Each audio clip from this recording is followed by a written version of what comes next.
Hi, this is Peggy at Headshots by Peggy, and we are going to have so much fun today. We have Kate Huffman. She is an award-winning actor and a playwright and just an amazing all-around human.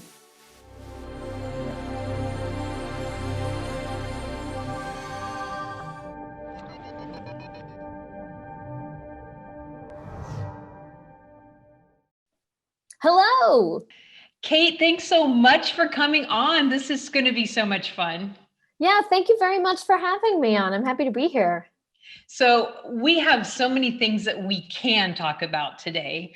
But I want to talk about your experience. I mean, we're going to talk about a lot of things, but first, let me tell the people how I met you. I met you when you were doing a play at the Road Theater, and I was like, oh my God, she's just so cute and just so fun. Well, thanks. And then, through the course of time and stuff, I've gotten to see some of the other amazing works that you have done. And you have your own one-person show that's called I'm Too Fat for This Show. I'm Too Fat for This Show. So my solo show. Yeah. I think that it would be really fun to talk about, because this is huge for everybody, but especially for people in the industry, because there's so much unrealistic expectations on people's bodies. Yes. So I'm going to hand it over to you. Let's just chat about that. Well, yeah. Thanks for asking about the show. The show is about my 20 years of hidden eating disorders that I very shamefully hid from everybody, even though it's an extraordinarily common thing, particularly in this industry. And for me, certainly it did stem from being a 10-year-old in the 90s, knowing that I wanted to grow up and be an actor and watching the only option for a body type that meant. And it was not my body type. So sadly, I absorbed a lot of diet culture, fat phobia, toxicity from a very, very early age, and just as a precocious child believed that this was a job requirement. And I think so many people, not just women, but so many people not only think it's a job requirement, but just a human requirement. Exactly. And, we grow up that way. It is well beyond the industry. That was just an extra factor. Absolutely. Yeah, no, we are taught as women from the time that our tiny little brains are forming that our value is connected to our beauty, having the thin ideal body type over and over again. We're taught we can do anything in the world we want to do. You just have to do those first. Mm-hmm. That's the minimum requirement. So get all of that taken care of and then go do whatever you want to do. So it's like we have this pair of waving hands in our face at all times. We want to get to whatever it is we want to do. But first I have to count every calorie and get to the gym. But then can I run for political office or volunteer my time anywhere? Exactly. It sucks our life purpose out of us so powerfully. But so my show, I had several severe bouts of anorexia, body dysmorphia, OCD, and chronic pain as a result of this exercise addiction, or I believed it was an exercise addiction at the time.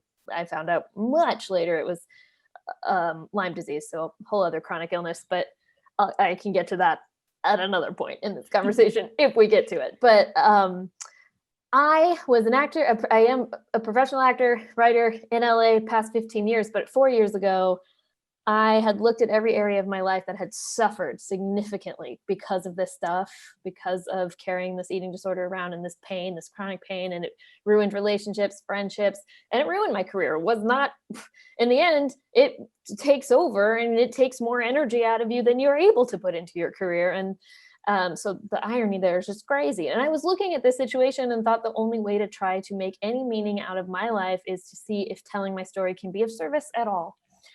I didn't really feel like I'd ever seen eating disorders portrayed in a way that made sense to me, someone living it.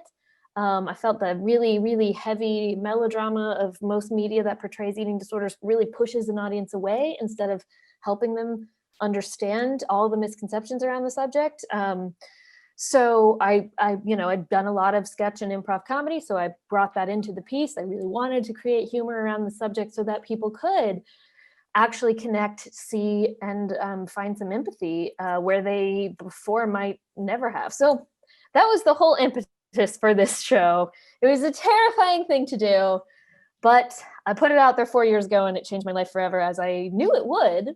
And that scared me, but it did in a good way. I didn't know if it would be a good way. I was like, I don't know that I want to do this. I don't know that I want to just put this out there and have, you know, my closest friends who never knew this stuff suddenly know this stuff about me. But it affected people really powerfully. I'm very grateful to say I got to tour the world with it, won me some awards, and set me on a path to actually heal, to actually recover. Because when I saw everybody else who was impacted by these issues, who also don't talk about it, come up to me with tears in their eyes, thanking me, and then asking me for help, those were the things that, one, helped me move through the shame, helped me move through the self-loathing, find some self-worth, and then actually do the work to recover and get certified to help other people recover as well. And now I'm a body positivity coach, and it's been amazing. I think you come from it from a different angle than most body positive things that I've heard. I think the one thing that you said when you and I were talking that just literally blew my mind was that we should love our body. And you kind of separated the idea of our body from ourselves, how we're not our body. We live in our body, and our body does a lot of stuff for us, and it's just a human body. And that was just to me when you said that. It was like I had never, maybe I'd heard, you know, but it never resonated with me until that very moment that you said it. And it was just so life-changing, because it was like, you know, all of us have human bodies and they're all beautiful. As a photographer, people used to tease me, you know, years and years ago when I first got my website. They would say, why do you put ugly people on your website? And I said, I don't. Because I didn't just put glamour shots up. I would put normal people. I would put people of all different sizes and shapes, and, you know, because to me, that was interesting. I loved that. Yeah. And people would like frequently make comments about, you should just put the pretty people in your gallery. And I'm like, we're not all pretty people. Like, I want people to go, oh, look, she made them look great. I bet she can make me look great. Well, you know, that was when I was doing portraits and families and events and so on.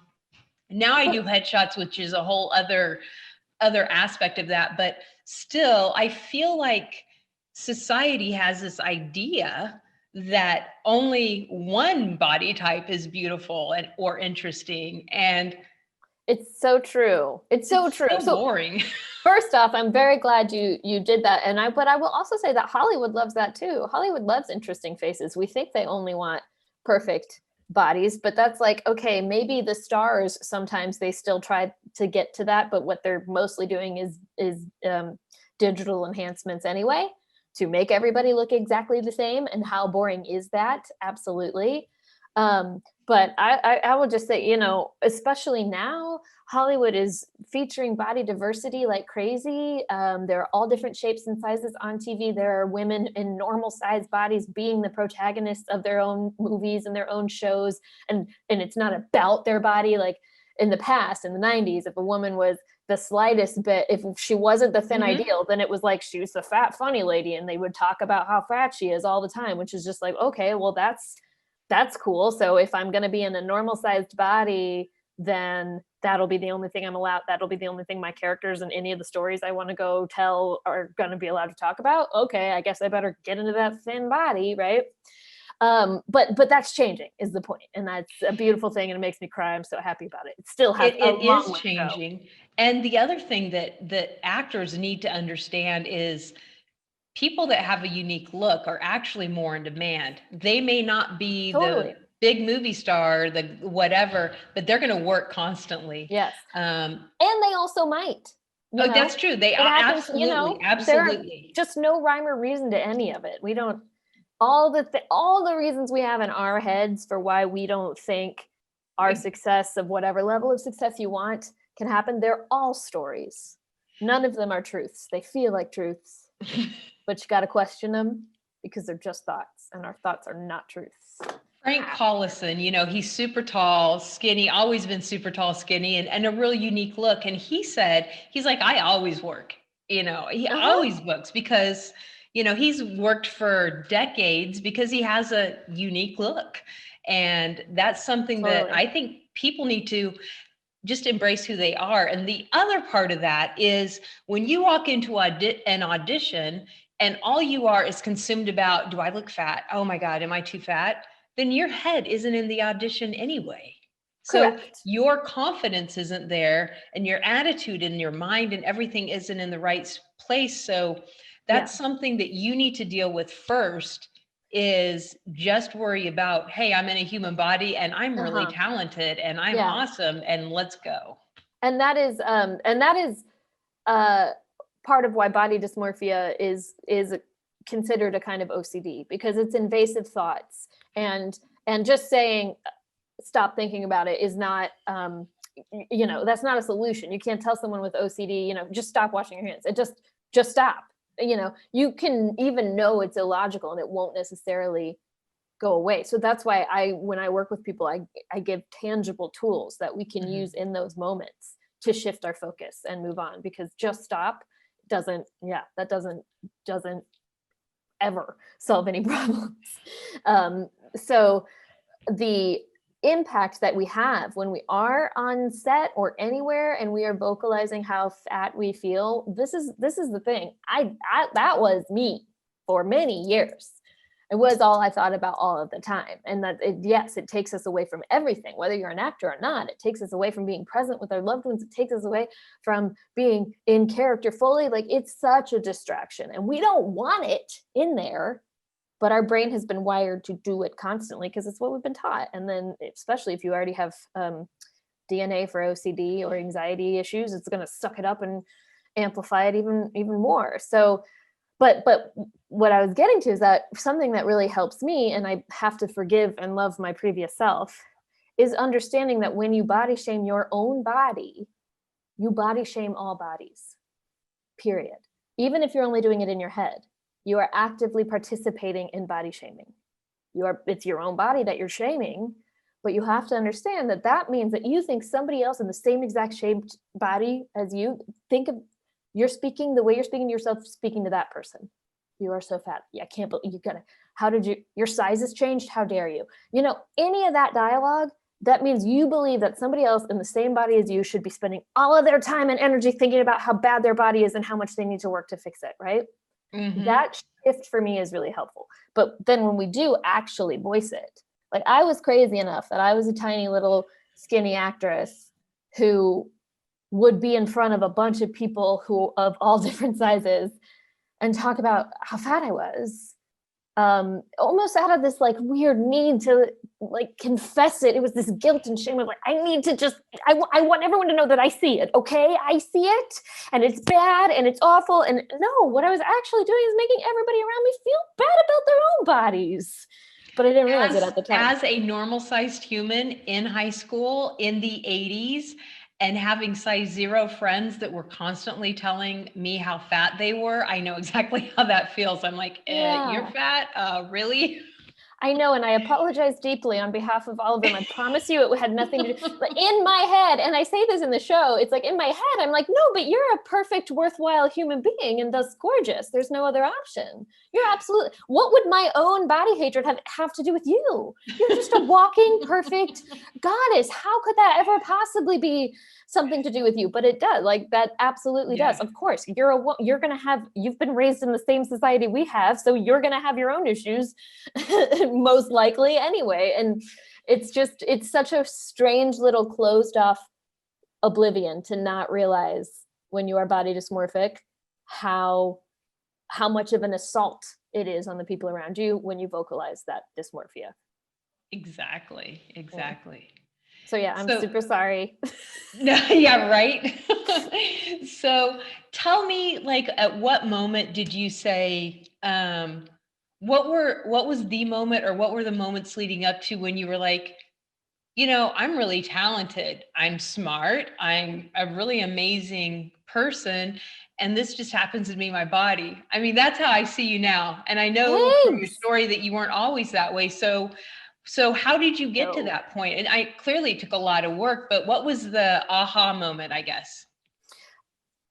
The aha moment of at least being able to tolerate myself as an individual actually happened a long time ago. I was in a kind of a crisis mode, real low place in my life. Seemed like it was bad. I was very, very, very sad.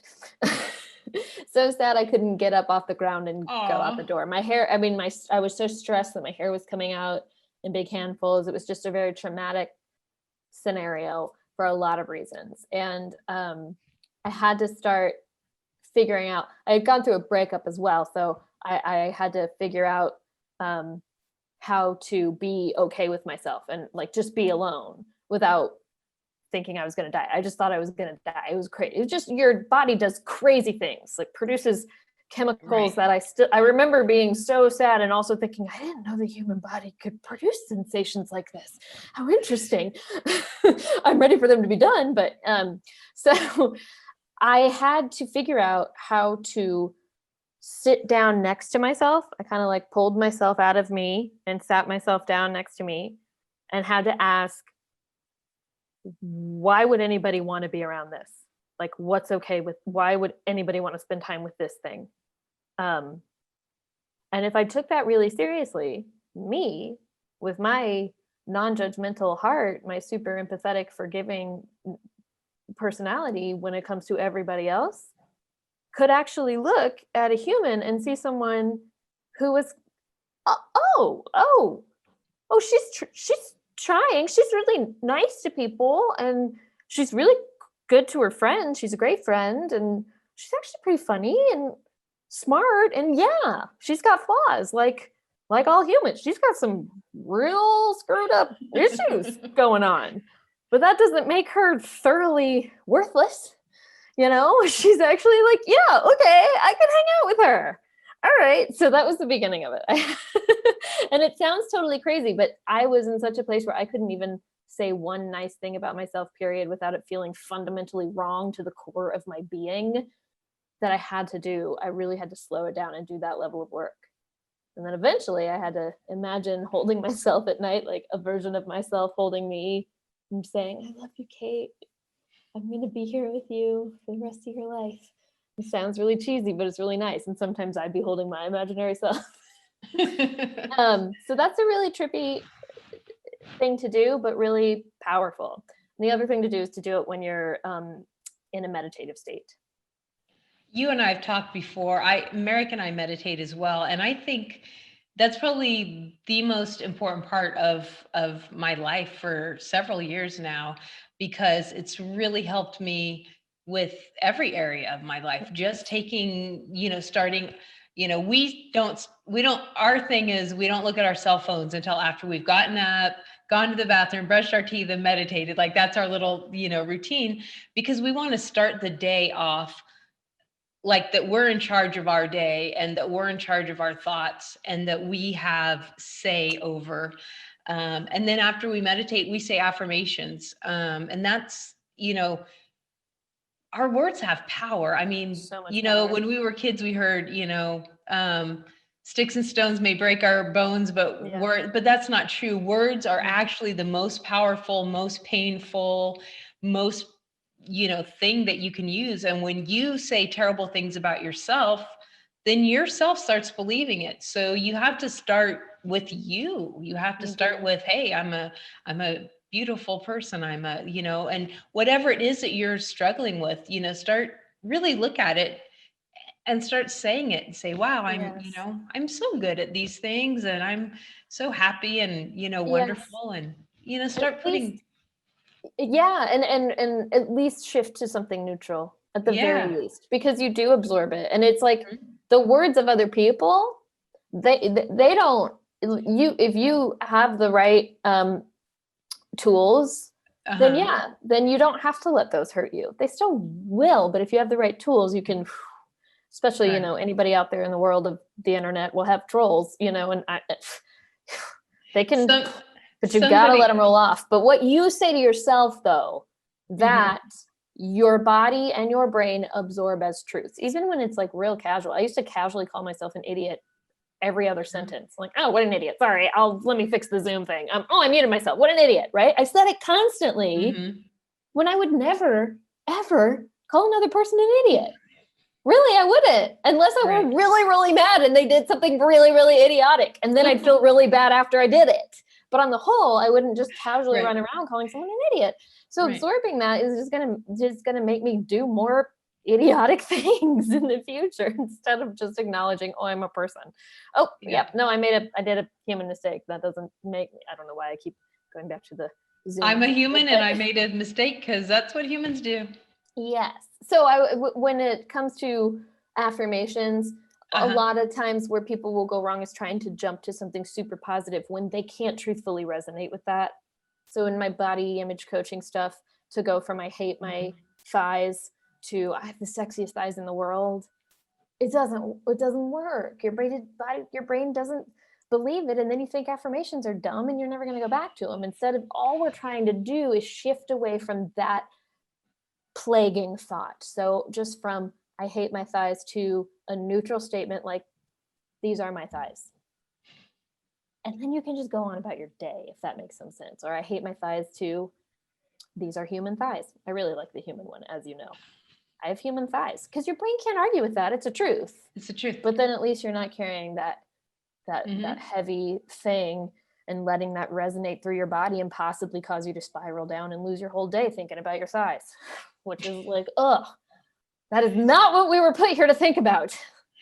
You know, people may laugh at that statement. Oh, I would never spend the whole day thinking about my thighs, but you know, a lot of us do. It may not Oh be our yeah. thighs, it may not be our butts, but it's like we think about, oh, I really want this, but oh, you think before you even eat something, you think about your thighs or your butt or what, and you spend so much of your time consumed about that you've wasted hours every day consuming over silly things when you could just be living your life. I'd be sitting in an acting class and thinking and just feeling like you feel them all the time. They're constant.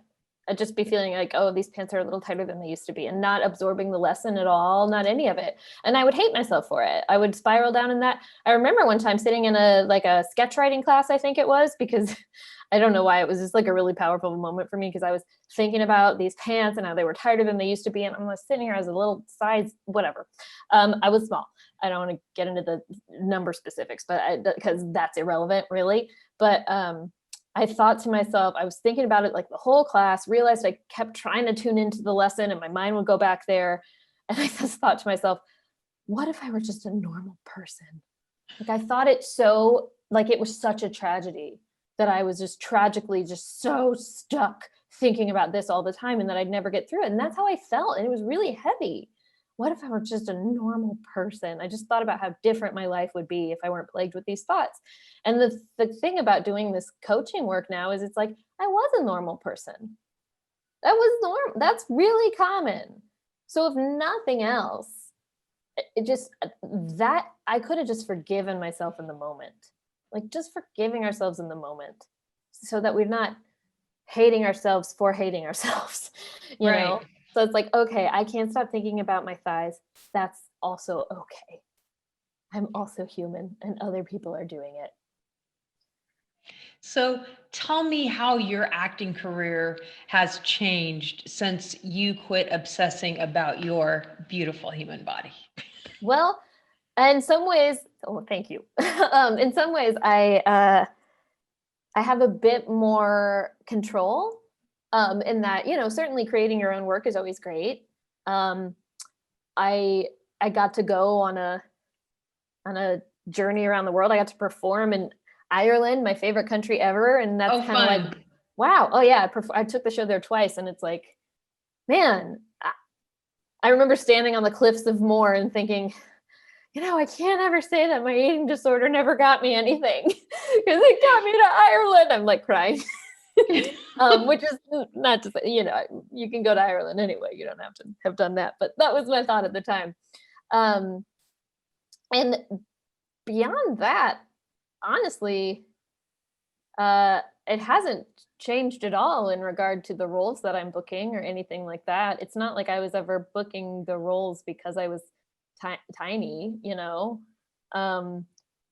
I would say the more of the shift just has to do with the normal progression of aging, which, so the role types I'm going out for might be slightly different, but really it's all good. It's all great.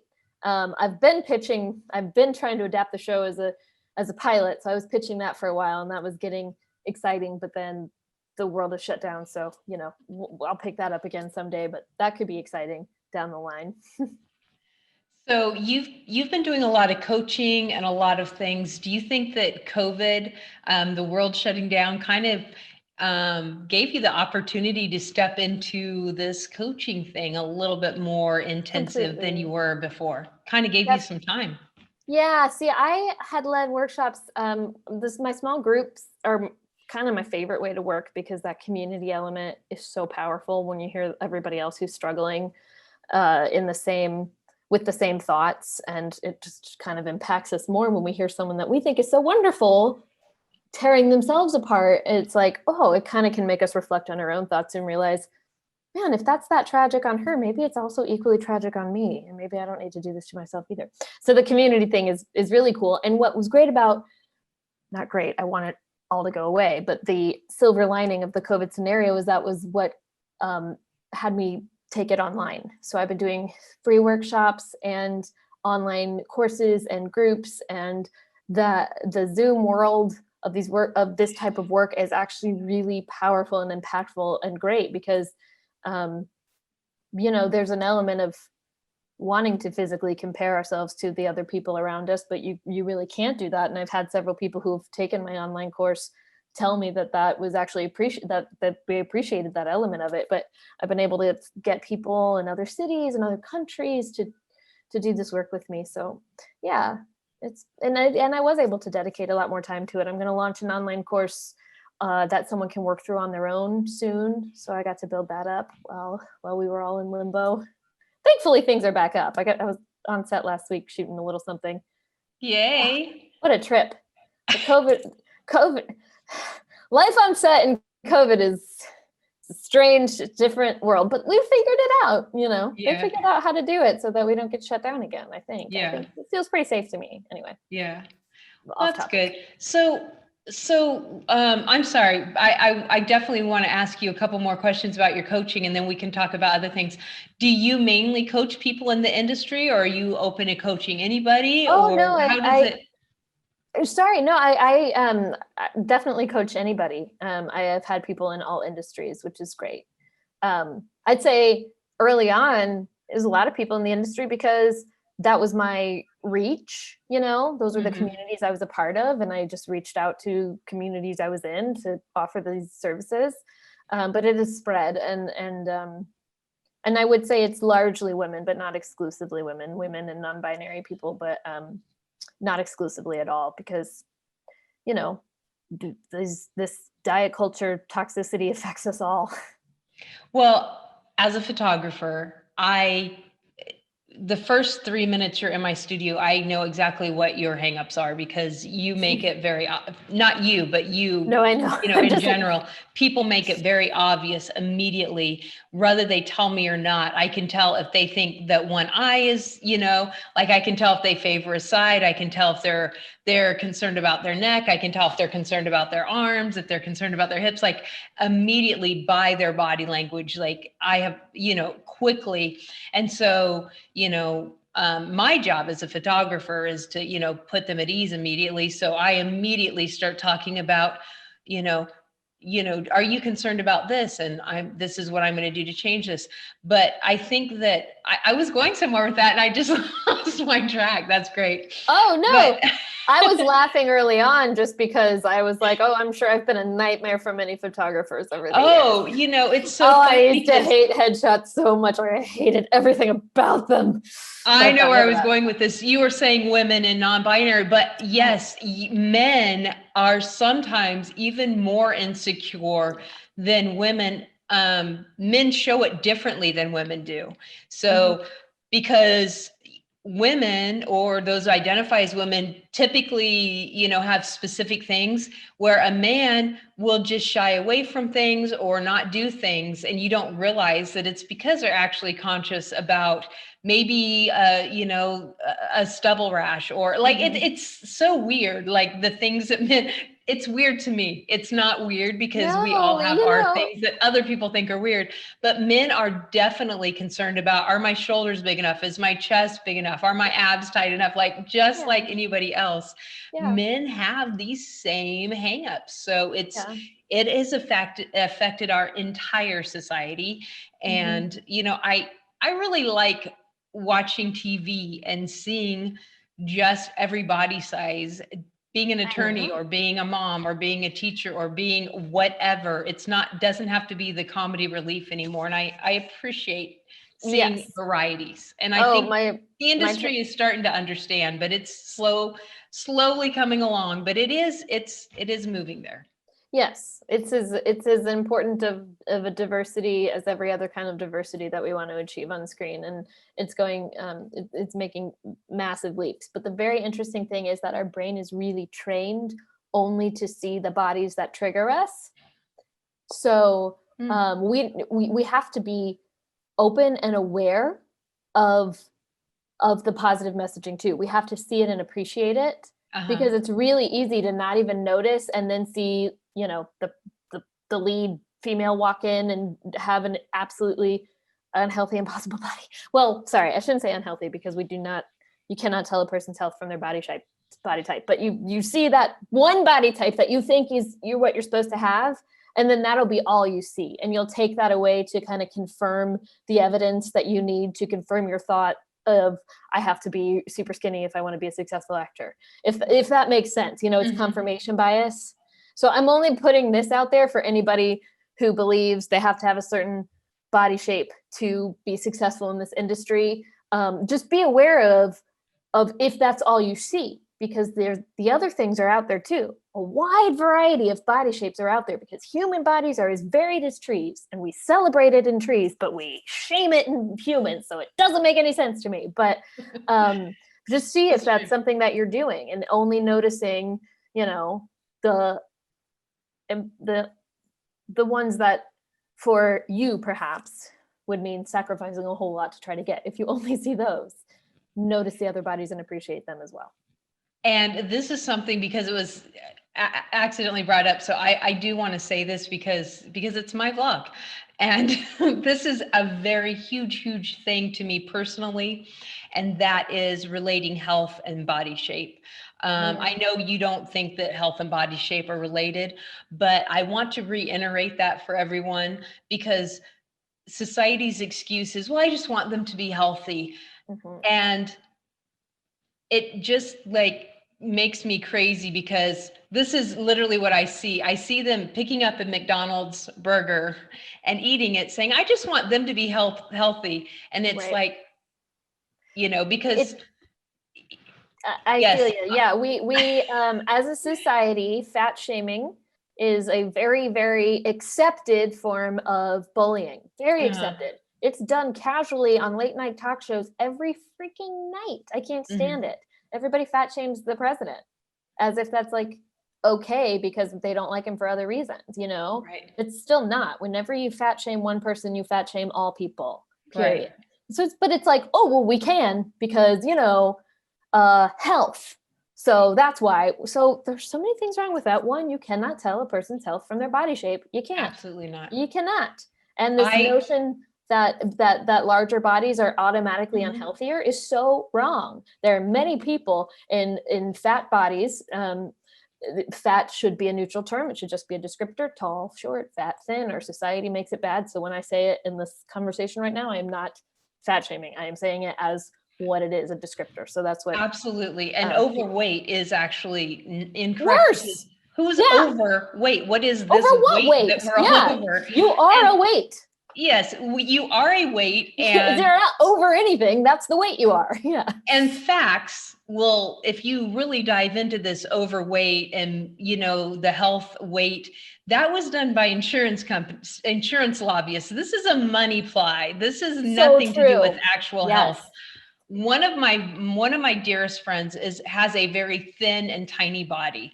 Weight, you know, struggling with weight has never ever been an issue. She, if anything, is she struggles to put weight on. Like she's just very tiny thin, but she has She has high cholesterol. She has, I don't know, several, like the list goes on and on. She's on, and I don't have a teeny tiny body, but I have lymphedema, which is, a chronic condition that I live with. And because of that, I have a lot of blood tests and I have a lot of things that I do. And my doctors are always saying, wow, your cholesterol is on point. This is great. This is great. This is great. So your body size does not ever relate to your health. It's literally an excuse for shaming and bullying. So if that's you and I'm telling you right now, stop it. It's so true. That's my little soapbox. It's great. I love it. Normally I don't talk about this in my Headshots vlog. Obviously, when I'm talking, lymphedema and health stuff, we cover this a lot, but you guys need to know that because people well, I'm just worried about your health. What, really? Because no, this is the thing is health. One, health isn't a virtue. Health isn't a moral good.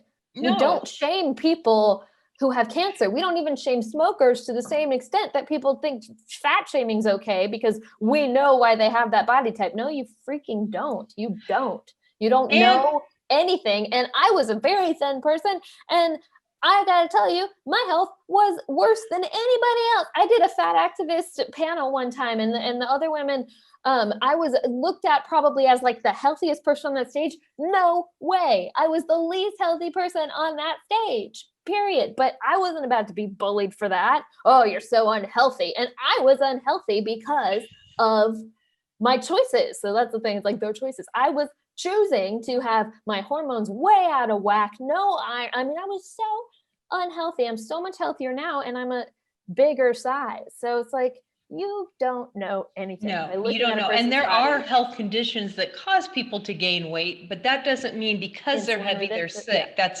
You've got it backwards. There's correlation, but not causation. Exactly. We can go on and on and on. You're putting me up on I'm sorry. Thank you for listening to my soapbox vent. I just had to get that out. It's important. So back to actors. That's literally my. I know. I'm like, this is the showbiz vlog. Yes, I know, showbiz. I'm sorry. Oh, but whoever needed to hear this, you're welcome. So talk about theater. I know you're big in the road theater, and what else? How did talk to us about theater for a while?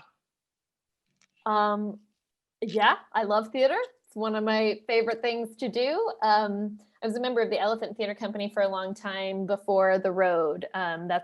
If you're watching in LA, the Elephant was around for a good, powerful 20 years of producing amazing stuff. Like some of the best living playwrights, directors, actors I know grace that stage. And that's where Sacred Fools is now, if you know that space on Vine and Santa Monica and Vine, Lillian, really. But I don't know what else you want to know. I worked at the Geffen a little bit and found the Road, which has been it's another place of an incredible community of talent, and we put on really I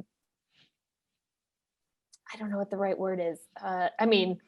Captivating theater, but I feel like it's pushing the envelope kind of theater, Yeah, I would say that. There's a lot of things that you walk away and it's a conversation. You don't just walk away and say, oh, that was fun. You walk away and you're like, you kind of eat on it for a few days and kind of like regurgitate it, kind of think on it and have a conversation. And I'm really grateful for that time because I think all of the experiences I had, so I did all kinds of live theater, lots of dramatic work. I went to a conservatory and got my degree in acting, my BFA, and all of those tools in combination with the tools from the improv and the sketch comedy training and the sketch writing training, I got to kind of combine them all into this wonderful Rubik's Cube of using that theatricality. I could use some sketch comedy things, but also know how to stage something and have the vulnerability necessary to like pack a punch. And I think that the show that I put on for people leaves people talking for days. I mean, I've been told this. I've been given letters. It's like, it's been a month since I've seen your show. I've thought about it every single day. About it. And I'm like, oh, cool. I hope that's good, or I'm sorry that I made you not think about anything else for a month. I'm not sure which one it should be, but yeah. So there's a lot of great skills that you can learn out of that, working with other people. I think those skills help you discover more about yourself, and every character you take on, I think you absorb a little piece of, and that also helps you find more about yourself. It's just, I'm so privileged and grateful to be able to do it. I'm a big advocate for do lots of things, like live your life, and doing lots of things makes you a more rounded actor, in my opinion. It gives you more experiences, it gives you more knowledge, it gives you more understanding. Like if you understand what the first AD is doing, then you'll understand why, if you understand from this point of view, if you understand from this point of view, you don't have to do, but at least get a working knowledge. That's why on this vlog, I bring people from all different aspects of the industry to talk, because I think it's important that you get this big, broad picture. Yeah. And the one thing I'm always telling actors is you need to take improv. Like improv is probably the number one skill that you can get, because it helps you in scripted, it helps you in unscripted commercial, it helps you in your life. Like I'm just always pushing that.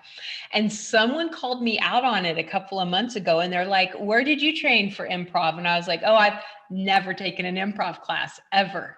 And they're like, oh, so guess who's taking improv right now? Oh, that's great. I'm taking a Zoom improv class, and I am absolutely sure that I was giving people the right advice. In fact, I don't think I bragged about improv enough, because I was about to say, if you were bragging like about it before you got counseling, into the it's like fun. But anyway, I tell people, if you have the desire to go skydiving, because that'll make you a better actor. Like seriously, just every life experience you should do. I personally, you will never shame me. I will never skydive, but if that's a thing, you should do it. But I think, and I like that about you, you seem very well-rounded. You've done stuff, you've taken different classes, you've been a part of different things.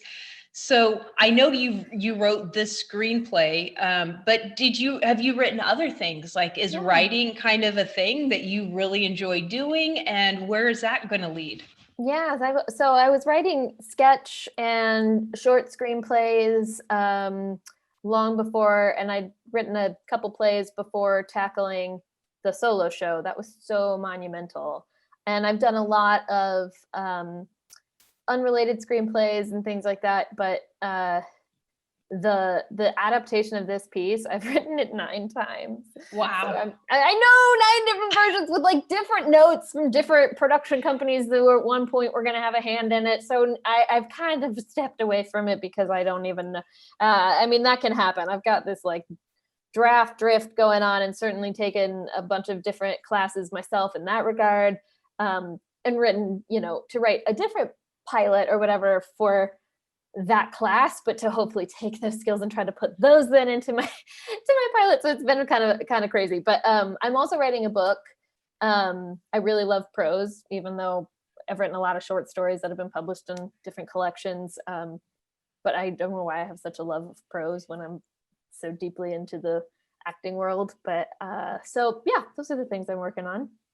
That's cool. So it's nice because it's something you have control over, when so much of the industry you don't, you can be creating. And I think for us, this downtime, this mandatory downtime, the last 7 months, has really allowed us to think of, okay, what do we have control over? Okay, we can take classes, we can self-make things, we can, do things, but I think not having control, I mean, this is a crazy industry. It really is, because I've been a photographer my whole life, and I always thought that, I'm self-employed, I get paid when I work, blah, blah, blah. Like, but still, I always knew I'm going to be busy in this season, and this is, graduation season, all these different things. Like, I kind of had an idea. With acting, it's so crazy. Yeah. I mean, it's not even about if you're the best. It's just is. Roll those dice. Yeah. So I think it's kind of a time. to take control. So For me, I was just going to say in that uncertainty of this career we've chosen, if you really tap back into your why, your purpose for doing this, for why you want to do this, that can be the thing that can keep you going. So I've certainly hit points where I've questioned my life choices, because you only get to do this once, and it's tough, to have so little control over when you get to do the thing you went to college to do, but if you really connect to the idea, for me, it's being of service through art, then that can keep me going. If there's just one person in any show or any production that is moved in any way, or gets to forget their troubles with a laugh, whatever it is, then that's enough to remind me to stay in it, stay at it. Also with creation, side note, because in the beginning I was like a lot of people, hyper creating, making my own little quarantine content sketches. And I think a lot of people universally have felt that really slow down and have really struggled, because it's gone kind of on and on and on. And that can feel really hard and really heavy. But there's a concept called the bellows, where, the bellows to stoke a fire. You have to suck in and push out in order for it to work. If we're trying to flow constantly with creativity, then we're going to run out of steam. And if we force ourselves to try to keep creating when we've blown everything out, sometimes we have to take the bellows in. We have to consume more content, or just breathe, rest, meditate. So beating ourselves up because we're slumped out for a while, when the whole world has been dealing with something that the whole world has never dealt with before, and there's just so much happening. I think I just personally, in the conversations I've been having, I have quite universally felt that there's a slowdown of mood, of ability to create, ability to be productive, just even knowing what to do each day. So on the whole, if we can just forgive ourselves and know that it will pass and be there with ourselves, that's another powerful thing to think about.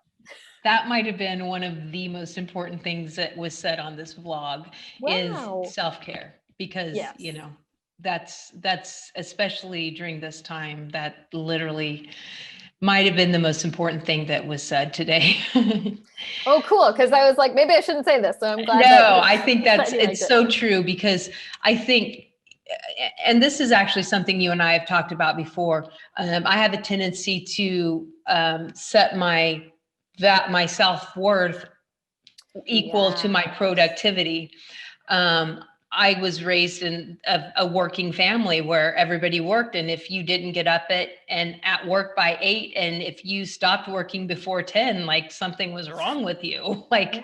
Hey, we got some, it's only 9:30 PM. Why aren't you working on something, So, and it's good to know that your value doesn't equal your productivity. You are a valuable person just because you're you. And your smile or your presence may change someone else's life, and that's valuable. You don't have to work at it. So absolutely. We all have inherent value. Yes.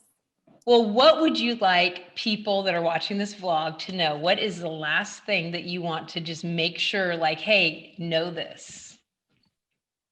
Wherever you are on the process of life, basically, whatever things you're struggling with, be your own best friend every step along the way. Really look for that self-compassion. Forgive yourself, forgive your past self, forgive your future self. Just be there and be kind to yourself every step of the way. Yes. So in the bio below, I'm going to put all of your information. Great. Tell people how they can get involved with what you're doing. Tell them your favorite social media. Tell them what's coming up, what they can get involved with that what's. Love it. I have a private Facebook group for people on the body acceptance journey called Body Positivity for People with Bodies. I would love for you guys to jump into that group. It's an amazing community, and there's lots of resources and tools in there. You can follow me at Kate Huffwoman on Instagram. And if you're interested in this thought work stuff and thought work, by the way, applies to every area of life. My focus when I work with people starts on body image, but it is so powerful in all areas of your life. So I'm launching a free mini course for people. So if you want to go to katehuffman.com/mini course, MINICOURSE, you can find that information and learn some pretty powerful tools real fast. And I'll put links in the description. Okay, cool. Well, I spelled it anyway. That's good. No, I like that because some people don't bother to go to the description. Oh, that's true. Yeah. But so cool, yeah. Perfect. I'm excited. Thank you so much. So this has been such a great conversation.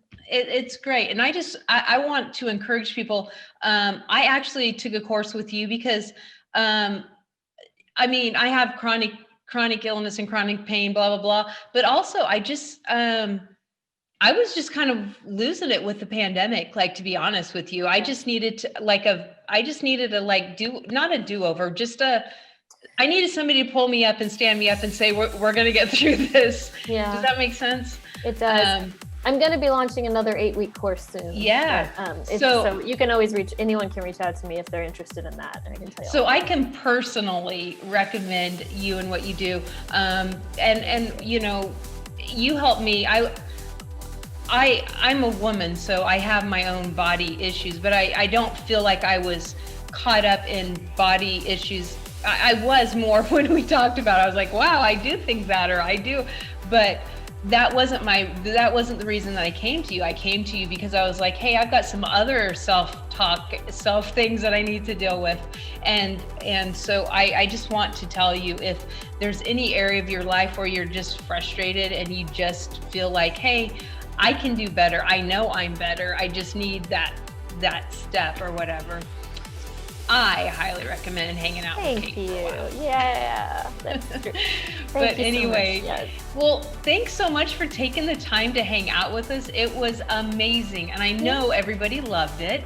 My pleasure. If you guys have questions or comments, please leave them in the comment section, and I will make sure Kate gets them. But most importantly, have an amazing week, and I'll see you next week. We did it. That was awesome.